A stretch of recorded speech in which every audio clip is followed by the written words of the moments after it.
উত্তম চরিত্র গঠনে লোকমান তার ছেলেকে উপদেশ প্রদান করলেন, আর এই উপদেশগুলো আল্লাহর কাছে প্রিয় হয়ে গেলেন, যার কারণে এই কথাগুলো পবিত্র কোরআনে উল্লেখ করা হয়েছে।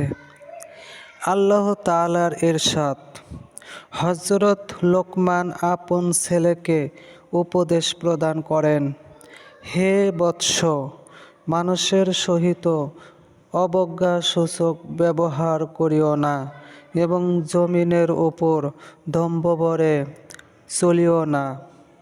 নিশ্চয় আল্লাহ তাআলা দাম্ভিক ও অহংকারীকে পছন্দ করেন না।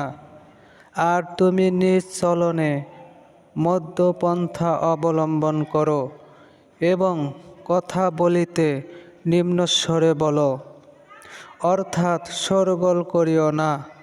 উচ্চ আওয়াজে কথা বলা যদি কোনো ভালো গুণ হইত, তবে গাধার আওয়াজ ভালো হইত, অথচ সমস্ত আওয়াজের মধ্যে সবচাইতে খারাপ আওয়াজ হইতেছে গাধার আওয়াজ।